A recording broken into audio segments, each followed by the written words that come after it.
يا صباح الورد والفل والياسمين على اجمل متابعين في الدنيا. النهارده بقى يا ست الكل هعمل لك حلويات الغلابه. هنعمل من كوبايتين دي 20 قرص مشبك دمياطي يستاهل بقكم. طبعا الصوره خير دليل، سهل جدا يا جماعه وسريع واقتصادي للغايه.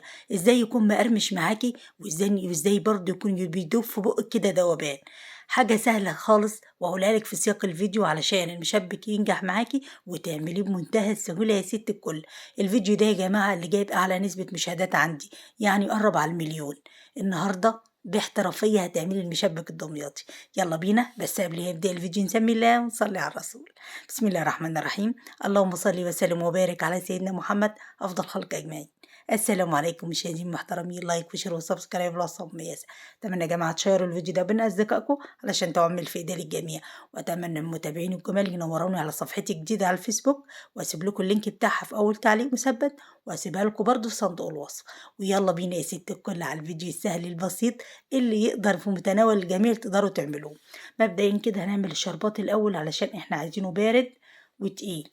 هننزل بثلاث كوبايات من السكر. اهم حاجه يا ست الكل توحدي الكوبايه اللي انت تستخدميها في كل المكونات، سواء بقى في سكر، في دقيق، في ميه، في كل حاجه.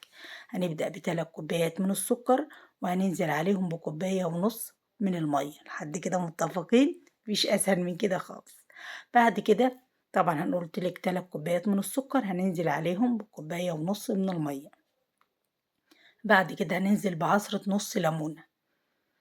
بعد كده هننزل بمعلقة كبيرة من ماء الزهر لو عندك. لو ما عندكيش ماء زهر هتحطي رشة فانيليا، بس لو هتحطي فانيليا هتستني لما الشربات يستوي على النار، بعد ما تطفي النار عليه تبدأي ترشي الباكت من الفانيليا عشان الريحة تفضل فيه.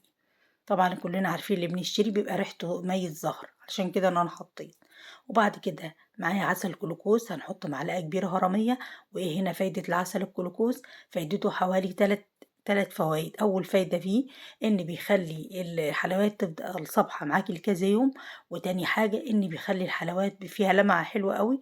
وتالت حاجة ان ما بيجزعكيش وانت بتاكلي الحلويات، يعني ما يخليش السكر عالي قوي، بيقل من حدة السكر شوية. بعد كده هحرك بس السكر تحريكة بسيطة كده ونرفعه على النار. هتحسبي له بالظبط بعد الغليان 10 دقايق وتطفي عليه.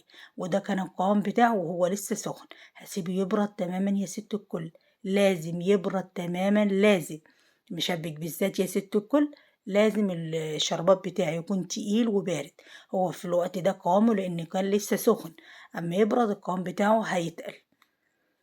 حبيت اوريكي القوام بتاعه عامل ازاي. ونروح للعجينة بتاعتنا يا ست الكل.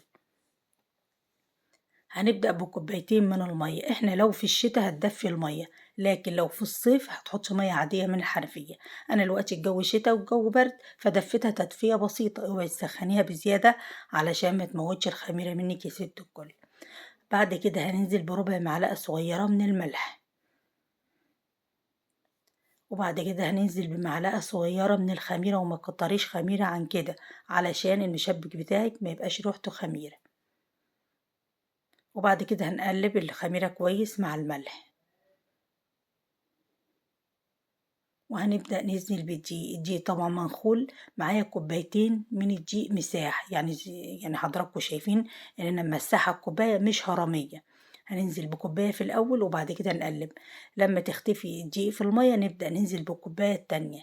تكات وتفاصيل يا ست الكل، لازم تشوف الفيديو من البداية للنهاية علشان الوصفة بفضل الله تنجح معاكي. ما ينفعش يا جماعة تروح تاخدوا المقادير من صندوق الوصف والاخر انا بقول تكات وتفاصيل، وهي بفضل الله اللي بتنجح الوصفه معاكي. والله انا بقول لك كده مش عشان حاجه، علشان الوصفه تنجح معاكي.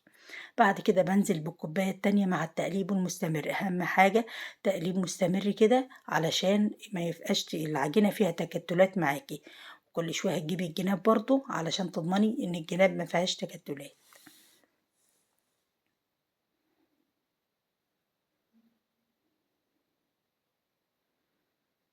اهم حاجه نقلب كويس قوي علشان انا عايزه العجينه يبقى لها عرق، واقول لك ليه دلوقتي. وهننزل ب3 معالق كبار من النشا. الكمية دي يا جماعة كافية ووافية وكل حاجة. أنا بشوف ناس غريبة فعلا، بشوف ناس بيحطوا كمية الدقيق قد كمية النشا. لا طبعا مستحيل يا ست الكل. النشا لو كترت بزيادة هتعضم المشبك معاكي، هتخليه معضم كده وجامد، مش مقرمش بقى، هتخليه معضم. فالمقادير دي مظبوطة يا ست الكل بنسبة 100%. أنا قلتلك أعلى نسبة مشاهدات بتاع المشبك، الناس جربته وبعتت لي تعليقات. هو المشبك الدمياطي مقرب على المليون عندي دلوقتي على القناة. فإن شاء الله أنا حبيت أعمله لكم برضو النهاردة علشان في ناس برضو بتسألني على تفاصيل فيه. بعد كده أنا خلصت كل المكونات، ببدأ أجيب الجناب كويس قوي علشان أضمن إن الطبق مفيهوش يعني دقيق من الجوانب. بعد كده بقعد أقلب فيها حوالي دقيقة كده. التقليبة دي إيه فايدتها؟ إن بخلي يا ست الكل العجينة يبقى لها عرق. طيب أما يكون لها عرق، إيه اللي يعني إيه الفايدة في المشبك؟ إن المشبك هيجي هش معاكي وبزيادة ومفرغ من جوه، فلازم تقعدي تقلبي كده لمدة دقيقة. القوام بتاع العجينة يا ست الكل بيبقى خفيف مش بتقيل، يعني مش زي لقمة القاضي ولا الكلام ده. بعد كده هغطيها كويس قوي واسيبها، لو في الشتاء هسيبها ساعة، لكن لو في الصيف في الحر هتسيبها نص ساعة بس، وما تكتريش عن كده يا ست الكل. هغطيها برضو كويس بالاسترتش او بكيس بلاستيك او بغطا اللي عندك. بعد ما مر عليها ساعة ده كان شكلها، بيبدأ فيه فقاقيع صغيرة كده تبان. ما تسيبهاش اكتر من ساعة في الشتاء، وما تسيبهاش في الصيف اكتر من نص ساعة. وبعد كده شايفين الفقاقيع، حبيت اوريها لكم اهو. ببدأ اهبط بقى الخمر منها كويس قوي قبل ما اشتغل بيها. شايفين بقعد اقلبها كويس قوي. انا النهارده يا ست الكل هشتغل بالازازه. لو انتي ما عندكيش ازازه ممكن تشتغلي بكيس حلواني، هتجيبي المقص كده وتقطعي حته صغيره من الطرف بتاعه وتشتغلي بيه. انا النهارده بحب اشتغل في الازازه، الازازه بتريحني كتير. بحط المكونات في شفشق ومعايا غطا الازازه. انا خرمه ازاي؟ جايبه ابره الخياطه مسخناها على عين البوتاجاز وخرمته بنفس الشكل اللي انت شايفاه كده.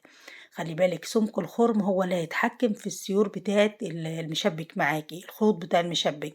فكل ما وسعتي الخرم هيبقى المشبك معاكي تخين ومش حلو. فايه، حاولي خليه وسط. وبعد كده بحط المكونات كلها دي في العجينة في الإزازة. وبعد كده أبدأ أعمل اللي انتوا شايفينه ده. هنبدأ إن عندك طوق زي ده ماشي، ما عندكيش ما فيش مشكلة خالص. هاتي طاسة تكون صغيرة علشان تاخد حيز المشبك معاكي، يبقى ايه، الطاسة دي هي هيبقى المشبك على قدها بالظبط. بعد كده طبعا يا جماعة أنا ما اشتريتش الطوق ده خالص، ده كان عندي وأنا اللي عاملاه. خلي بالك ضغطتك على الإزازة هي اللي هتتحكم برضو في الخيوط بتاع المشبك معاكي. يعني لو ضغطتي جامد هينزل عجين كتير فهيبقى الخيوط تخينة سميكة، لكن لو ما ضغطتي بالراحة هيبقى الخيوط ايه، رفيعة. أنا بصراحة بحب الخيوط رفيعة، مش بحبها تخينة. وده يرجع لمزاجك انت يا ست الكل. النار هنا يا ست الكل متوسطة، مش عالية ومش هادية، متوسطة. تنزلي بالمشبك لما الزيت يقدح كويس. اوعي تنزلي بالمشبك والزيت مش يعني ما يكونش قادح، ويكون برضو زيت غزير مش عويل. اول ما بتطلعي المشبك تحطيه في الشربات وتسيبيه حوالي دقيقتين كده، تضغطي عليه بحيث ان هو يبقى الشربات ايه مغطيه من فوق. اما تيجي تطلعي التانية تبدأي تشيلي الاولانية. انا بشيل الشربات، بشيل المشبك ده يا ست كل جنب شبكة، بحطه بوقفه كده على الشبكة علشان طبعا الشبكة تحتها طبق، علشان الشربات الزيادة ينزل في الطبق، وارجع ارده تاني واشرب به المشبك معايا. يا رب اكون وصلت المعلومة يا ست الكل. انا بقى بقول لك يا ست الكل، لو وصلتي مقطع ده يا ريت تحطي لايك، ولو ما اشتركتيش هكون سعيده جدا باشتراكك، وهكون اسعد لو بعتيلي اي كومنت كده يخطر على بالك. يعني ورده جميله زيك او وجه مبتسم، او تقولي لي انت بتشاهديني من انهي بلد، والله هسعد بيكي كتير. وحابه اشكركم كتير كتير قوي كده من ارض لحد السما على الكومنتات والدعوات الحلوه اللي فعلا والله بتفرحني، وما تجيش الا من اجمل اخوات في الدنيا. نرجع للفيديو بتاعنا. شايفين الشبكه اللي انا بقول لكم عليها؟ انا طبعا لسه ما خلصتش والمشبك على النار، موقفة كله كده. لما بيجي يصفى بحطه، بشيله وبحط غيره. عملت 20 قرص بكوبايتين 2 دقيق يا ست الكل. شايفين الجمال؟ طبعا هي الصورة خير دليل والله، يعني كده مقرمش ودايب كمان في نفس الوقت علشان مقاديره مظبوطة. ويعني مش عايزة أقول لِك يعني أنتِ شايفة طبعًا، وطبعًا هاستنى منِّك كومنت لمّا تعمليه، وترجعي تاني تقولي رأيِك فيه. طبعًا أنا هاغلّفه معاكِ بالstretch wrap، لازم تغلّفيه كويس أوي يا ست الكل علشان ما يطراش معاكِ. لو ما عندكيش stretch هتحطيه في أكياس أو تحطيه في علبة محكمة الغلق وتقفليها كويس علشان ما يرطّبش منِّك. لو أنتِ سِبتيه مكشوف على الرخامة كده هيطرى منِّك، يوم و2 وتلاقيه طري، لكن تغلّفيه كويس مش هيطرى منِّك أبدًا. شايفين قد إيه شارب الشربات بتاعه مقرمش وبينكسر بمنتهى السهولة. أنا باحاول أقرّبه قدّام الكاميرا علشان تشوفي شكله عامل إزاي. شايفين؟ شايفين عامل إزاي؟